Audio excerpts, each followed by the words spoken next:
This is lesson 19 of Algebra 2. We're on page 94, guys. So the value word problems. All right, so a couple of lessons ago, we were given the equations and we solved either using substitution or elimination. Now, it's word problems. That's how this lesson differs. Write as you read. So look at example 19.1. It says, this guy, he had 50 nickels and dimes. That means if I put all the coins on the table and I added them up, if I added the number of nickels to the number of dimes, I have a total of 50. So the number of nickels plus the number of dimes is 50. Remember, I don't use the subscripts. I just use what the value of coin is, okay? And whose value is $4. That means if I counted the value of the nickel, every nickel is worth 5 cents. 5 cents. So if I take 5 cents times how many nickels I have, I add to it 10 cents times the number of dimes that I have, then I'm going to add up to $4 and change. Remember, I have decimal places. I have an equal sign. I am eliminating the decimal.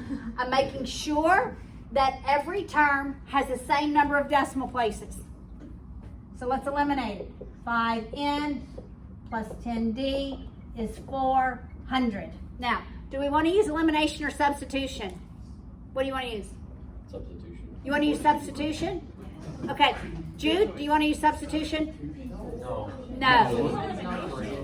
Can we do this? Let's vote. Let's vote. Substitution. Shh. Only with your hand. Okay. Now let's vote. Put your hands down. Elimination. Okay. Although elimination won in vote, we're doing substitution. Okay, so we're going to solve for the number of nickels, right? So nickels equals 50 minus dimes. What did I do? I subtracted dimes from both sides, right? Now, for nickels, my preference actually is elimination 100% of the time. Okay?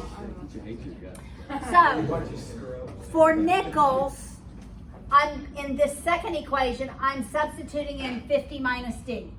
So it's 5, open parentheses, 50 minus d, plus 10d equals 400. I distribute the 5, and so 5 times 50 is 250, minus 5d plus 10d is equal to 400.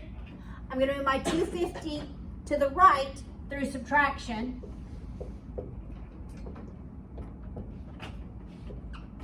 I'll combine my like terms on the left, so that's 5d equals 150. I divide by 5. How many dimes do I have? What's 150 divided by 5? It's 30. I have 30 dimes. If I have 30 dimes, how many nickels do I have? 20. So the number of nickels is 20. Let's count it up. What's the value of 20 nickels? $1. Yes. What's the value of 30 dimes? $3. $3. $3 and a dollar does equal $4. Check your math, guys. It takes that long to check it and make sure you're right. All right? Okay, so guys, I do lots of ACT tutoring. I've seen these kind of problems on the ACT. However, they look more like example 2. They typically don't use something like nickels and dimes. They have used nickels and dimes, but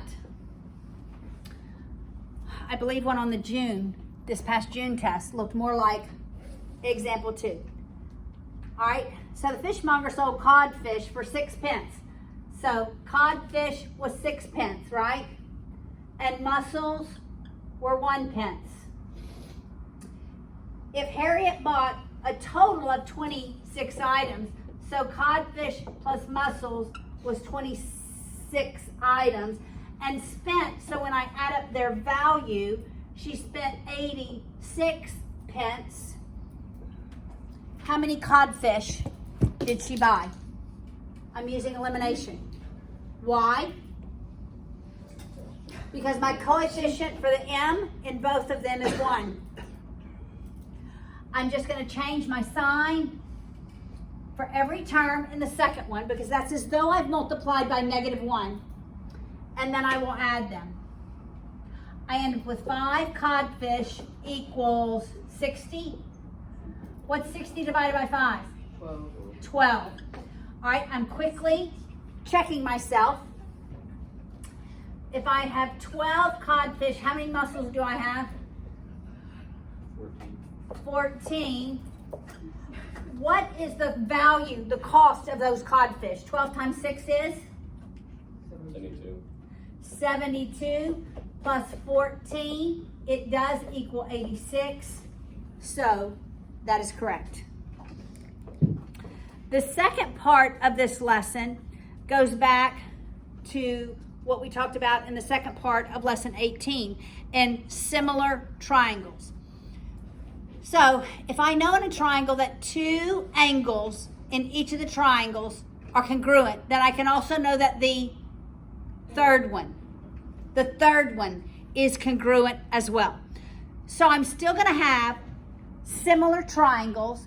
Now I have to decide corresponding parts, corresponding sides. All right, so you're going to have something like this. This is example 19.3. Seems like this is like similar to the same numbers. All right, we know that these angles in the middle are congruent because they are, yes, vertical angles. Even if it's not marked, these angles are marked. Okay, those angles are marked as congruent. Now, we have 2 triangles.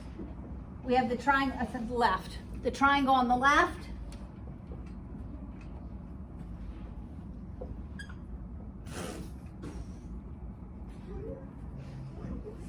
I shall draw a better triangle.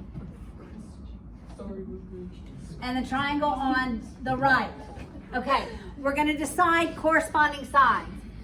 5 on the left corresponds to what side on the right?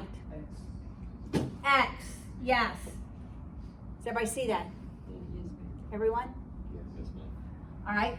4 on the left corresponds to what, Addie, on the right? 6. And then we're left with 7 and Y. So I'm always using this ratio 4:6 to solve for X and to solve for Y. So I'm going to write a ratio. 5/4 equals X over 6. 5/4 equals X over 6. And then I cross multiply. I have 4X is 30. I divide both sides by 4 and I simplify. What is 34 simplified, Isabella? 15 halves. So the value of X is 15 halves. I'm not using the one that I solved for to then go and solve for Y. I'm always using the one that's given. So now I'm going to look at the second and the third rows. And I'm going to write a ratio. 4/7 equals 6/Y. And I cross multiply. 4Y equals 42. I divide by 4 on both sides. And what is Y simplified to be, Laura? 42/4.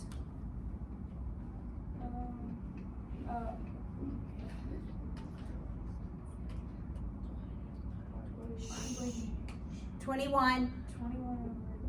Just 20. 21 over 4. Divide that by 2, that's 21. Divide that by 2, that's 2. 21 halves. Y is equal to 21 halves.